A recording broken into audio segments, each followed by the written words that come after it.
Hello, everybody, and welcome to another patrons-only video cast of The Purge. This is where I take two games off my shelf that weren't ready to be gotten rid of, but they kind of are in the sea of good games, which I often talk about, and present them both to Dean, and we decide, well, he decides which one to keep, which one goes.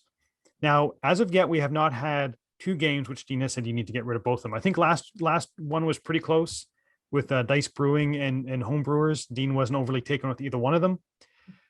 This time I have two new games. They're connected theme-wise. They both take place in the desert, but that's about as close as I can make a connection. Know how much theme matters to you. It does. So this week we're going to be looking at Caravan and Passing Through Petra. They both Caravan came out 2 years ago. Passing Through Petra came out 3 years ago. So 2018 and 2019 for the two games. They're both rated 6.7, 6.8 on Board Game Geek. I rated them both, 7, low 7, something like that. So they're not terrible games. They're not great games. So they're kind of in that in between of whether they're worth keeping or not. So the first one I'm going to talk about is Caravan.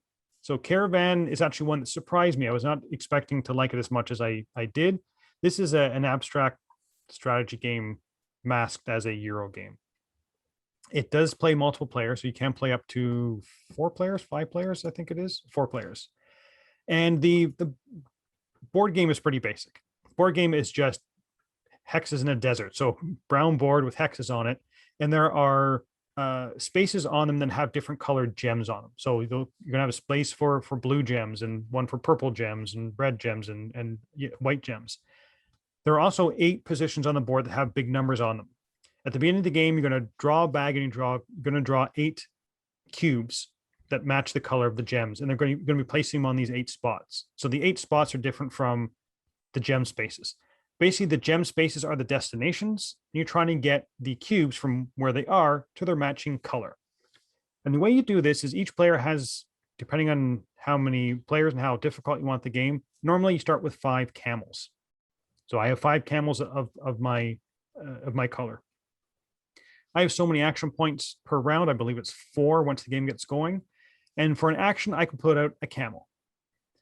And what you want to be doing is you want to be doing a path of camels. So you want a path of camels from, let's say, the blue cube to the blue gem space. Because for an action, you can put out a camel, and you basically put out camels. If you want to put a camel in the same space someone already has a camel, it's going to cost you 2 action points. To pick up a cube and put it on your camel is going to cost an action point. And to move the cube, and this is where the interesting part from this game comes into, you can move it along the track of your camels. So if your camel track is 5 long and they're all connected, you can move it from camel 1 all the way to camel 5. Whichever camel has the cube on it can't move. So you always have to be putting your other camels out to kind of move that thing along. So you could have 1 camel, 1 square, put your other 4 kind of in a chain, and then pick it from here and take it there. And then you start moving that one kind of down and shift them all around to try and get it to the blue square. The different types of cubes are going to be worth different numbers of points at the end of the game. So if I can get the blue cube onto the blue jewel space, I'm going to take it off my camel. It's on the blue jewel space and put it on my board on the blue section. So there are 4 colors that are worth 1 point, 4 colors that are worth 2 points. As soon as there are 4 or less cubes on the board, so not on the camels, but actually that have not been picked up, you're going to draw new cubes out and fill up the other 4 spaces. You can also steal cubes from someone else.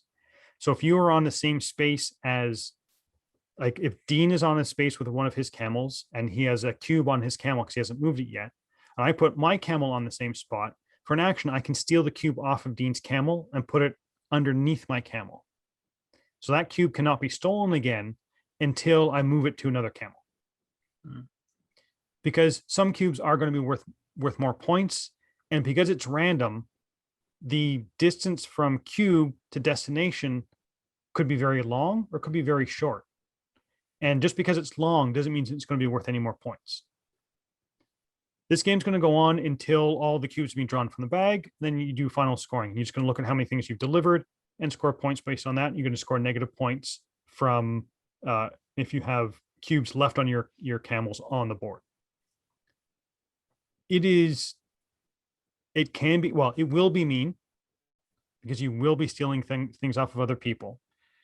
But on the opposite side, you kind of know that if you have a really expensive gem, you need to be moving that as quickly as possible. You have to be very cognizant of the placement of your camels. Because if you're like, okay, well, I can get these 3 gems. Well, if you put the gem on each one of your camels, 3 camels are out of commission because you can't move the ones with the gem with the cubes on them. And I know when we played this, Lella got stuck with that. Is she had, I think, 2 cubes on camels that were kind of on opposite sides of the board, and it was taking forever to move one, and she kind of left the other one alone because you're reducing the train you can make. So it was taking her more actions, like camel, camel, and then move, and then camel, camel, move. But if you can go camel, camel, camel, and you get to move it a long distance, so you're kind of playing with that. I mean, the game is fairly simple. I just explained the entire game to you and how it works. Like I said, it flew under the radar.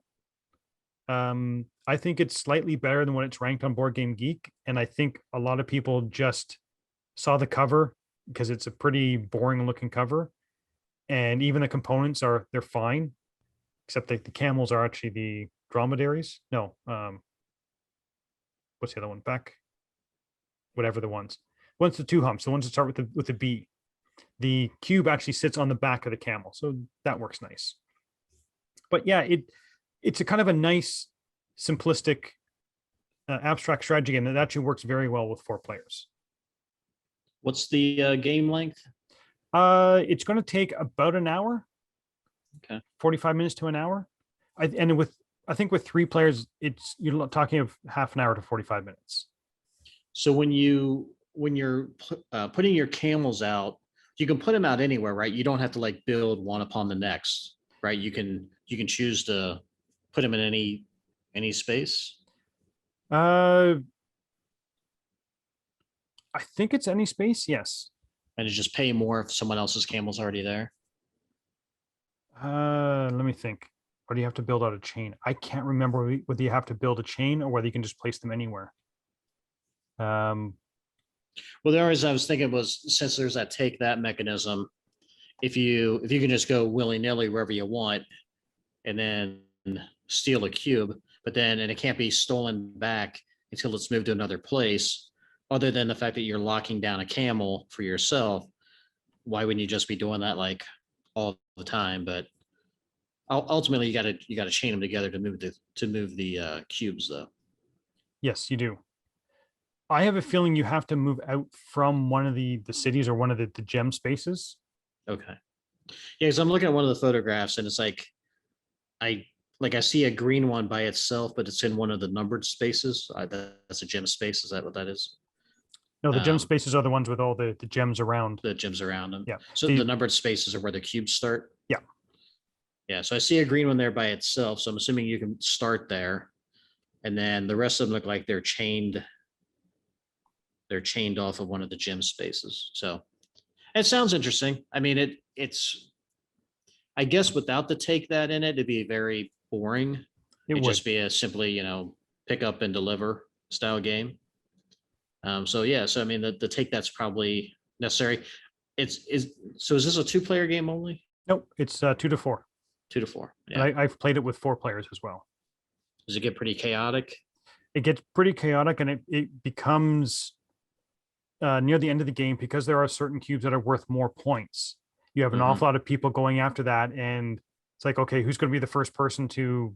Because yes, you can put one camel out there and pick it up, but then your camel's stuck, so you have to start building the chain, and you get other people kind of putting their camels. Like if you go a chain from A, like 1, 2, 3, then you start people kind of where your third one is. They start to build off that 3 one to kind of block you from going anywhere, because it takes 2 action points of your 4 to place one on something else. Right. So they're trying to slow you down so they have a chance to steal it from you. Yeah, it sounds interesting. Yeah, I mean, I would play it.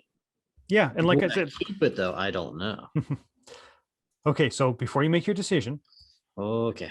I will talk about the other game. I'm so ready. I'm ready. Go So ahead. this is called Passing Through Petra. It's another game that takes place in the desert in Petra, but it is a much more complex game than Caravan. So Caravan is weighted like a 1.8 because it is kind of an abstract strategy game, simple to learn type of thing. Passing Through Petra is more of a Euro game than Caravan. So Passing Through Petra is the main part of Petra is the Siq, SIQ, which is I believe it's Arabic for shaft. So across the game board, there's going to be a great long thing of two kind of barriers or plastic pieces, like walls, essentially. You basically build the game board by placing two plastic walls. Then you'll be filling that with a whole bunch of different colored people. And by that I mean like the red people are traders, the blue people are merchants, and yellow people are, I forget what they are. Each one has a different role. At the end of that section, there's also going to a section that only has one wall on it. So there's kind of two walls, and then one wall continues. So there's like an empty space. That is the market, I believe. Market or village. I forget which one it is. The main interesting mechanism of this game is there's a 3x3 square, and everybody's got a worker in the middle of that square. Each side of the square is going to be a different action. So one side is going to be the Siq, one side is going to be the market, one side is going to be a village, and one side is going to be, I forget the last side is. I can't remember what the last side is. So on your turn, you're going to move your worker one spot orthogonally. So not diagonally, but one spot, left, right, up, or down. Whichever place you move towards is the action you're going to take. It means you can never take the same action twice in a row or more than 2 times in a row. Because if I'm in the middle and I move to the right, well, I'm in now the rightmost square. Next action, I could move back to the middle, which means I'm moving to the action that's on the left side. And I can do it again, but then I'm stuck. I can't do it a third time. The basic actions are going to be taking one of the people from the Siq section. And you can take, I think you could take 2 people from that section. The market, which is kind of the open area, you can take 1 person, or is it the opposite? I can't remember. One of them allows you to take 2, one of them allows you to take 1. But one section is smaller, so there's less choice. That must be where you get 2 people from. And the one that's longer, you have less choice, but more people to choose from. You also have a player board in front of you that's got like a track across the bottom. And when you take a piece from either the open area or the closed area, you're going to push the pieces along the bottom of your board. So they're going to be more people. You're going to push them across the board. And whichever one falls off, you're going to move to the top of your board under the matching color. So if it's a red person that falls off, you put them on the red section on top of your board. Because one of the actions is to go to the other place on the board. I forget what the other action is, but the other action is you pick a color and you look at, so if I pushed off a red person and moved to the top, let's say I now have 3 red people on the top. I'm going to say, I'm going to activate my 3 red people. So I got 1, 2, 3 red people. Beside the red spot on your board, we'll say that's connected to the brown action, for example. So you're going to look at how many brown action tiles or brown people you have in your row across the bottom, and you multiply the 2. So 3 red times 2 brown is 6. So I can do the brown action 6 times. So then there are 5 different, I think it's 5 different tracks, circular tracks that everybody has a piece on. So I take my piece and go 1, 2, 3, 4, 5, 6 on the brown one. And that's when you pass certain things, you're going to get bonuses for it. The whole point of the game is everyone has 9 cubes. When you go past these circles, it allows you to drop off cubes every time you go around. So you can do all your cubes in one circle, or you can kind of spread them out. It's up to you. After you've done that action, you take your 3 red people, put them back in the bag so they can be drawn.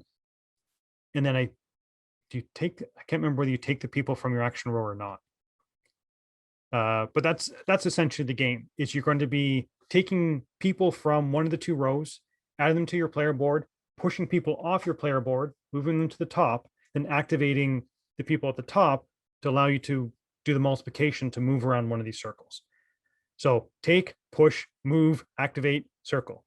You're going to be doing this over and over and over again. You're going to be able to get end of game bonus cards. You're going to be able to get the one of the top tracks allows you to get camels, which allows you to get a bonus when you go to the market. You can get some special ability cards or end of game scoring cards and the whatnot. This one is definitely it's not a super heavy game. It is weighted 2.6, so it's kind of a midweight Euro. This one will last about an hour. It plays 2 to 4 players, and the connection, of course, is that it's also in the desert. But as you can see, this is more of a Euro game than Caravan, which was an abstract strategy game. Again, this one's not bad, but it's another one that I felt kind of really flew under the radar. Yeah. So, I mean, I haven't played this one either. And listening to you describe it, I guess, I mean, I like the mechanisms, worker placement, set collection, that sort of thing. And it sounds like it's got doing something a little different where you're going around going around the loop and, dropping stuff off. And aesthetically, I mean, it looks very pleasing. But I guess the thing for me is, so it plays the same player count, plays roughly the same amount of time. And if I'm looking at keeping a game for my collection, I've got a lot more games that play midweight, 2 to 4 players, hour. I mean, maybe that's a little less. I mean, 60 to 90 minutes. I've got more of those games than I do a game like Caravan, where it still plays. Yeah, because you get some of the lighter games, and a lot of times those are just 2-player games. The Caravan does play up to 4, and it doesn't necessarily play faster, but it's a lot easier to explain, how to play the game. So I think for me, it would have more accessibility, and I think it would probably. I mean, I've got less games like that in my collection now. Obviously, this is your collection, but just going based off of descriptions and everything else, I'd probably lean towards keeping Caravan, I think. Because I think your collection is probably the same. I mean, yes, you've got a lot of lighter games, but they're not very good. But you've got a lot of midweight Euro games. I do. And I think for you, well, I mean, it's not that you don't like lighter games. You do like lighter games, but you prefer heavier games. And the midweight ones, I think, are harder for you to enjoy. Because I think it's one of those where it's like, I wish they did more. I wish they were heavier. You're right. So the light to midweight games have to be spectacular for them to kind of go up on my like if I have my choice, I'd play a heavier game. So for me to pick a lighter game, it's got to be really, really good. And I think that's one of the reasons why Passing Through Petra hasn't hit the table again, because it's fine. Like I'd rate it 6.5 to 7, but I'd rather play a 7 heavy game than a 7 midweight game. Well, and even if you were looking at playing a midweight game, you've got a lot more of those that you would go to before this one versus if you were looking at a lighter game like Caravan, it's going to play in an hour. At least Caravan's got, let's say it has meat on the bone, because really only 2 mechanisms: pick up and deliver and take that. But it sounds like it's got a lot of strategy involved in it as well. I mean, it is a tactical game of making decisions and not screwing yourself over at the same time when you're trying to get cubes where they need to be, or making that shift of, okay, yeah, I really want to do this, but maybe we can cut Graham off, or, make him have to spend a little more to move stuff. So I don't know, just the way you described them, I think that Caravan probably would be, if you're going to keep one of the two, I think it would be a better fit for maybe filling a need in your collection or not getting lost in the shuffle. I think if you kept Petra, you would just be keeping Petra, and I don't think it would really see a whole lot of play. Okay. I mean, that's probably what I would have picked as well, because I think you're right. I think I have an awful lot of games that fit into the Petra weight and length and style. I don't have a lot that fit into the Caravan one, because Caravan, it's almost like sitting down and playing checkers. It's just kind of that I can explain the game to someone in a couple minutes and they're up and playing. and it's fairly easy to explain the mechanisms, and you're off and running. Petra is a little more. It's more of a Euro-y game, and I've got a lot of those. All right. So that's what I thought. So I will stand by your decision, and I will keep Caravan, and Passing Through Petra will go on my sale pile. There you go. It's come down from on high. Yeah. So it has been ordained. That's right. Okay. So that was short and sweet. I mean, there's very little discussion. Dean knew what he wanted. He knew which game he liked, which one he didn't like. So that's going to wrap up this the patron only episode. So we are going to be recording our next one. Wow, these only come out every month, so I have time to pick up another 2 games. It's funny because I found Caravan right away, and I said, okay, let me find something that's kind of related to Caravan. Passing Through Petra, I know I have. The problem is I'm not exactly sure what shelf it's on. So it's somewhere in my collection. See, you should be organized. I can't believe you don't have them. Like, do you have an organizational system for your collection? Or just wherever it fits, it fits. It's wherever it fits, it fits. Now, I shouldn't say that. So along one wall is the stuff I know I'm keeping. Like my favorite games all on that wall. The other wall is more just like a hodgepodge of wherever it fits, it fits. It's just a storeroom waiting to move it out to the floor for people to peruse. Exactly. All right. Very good.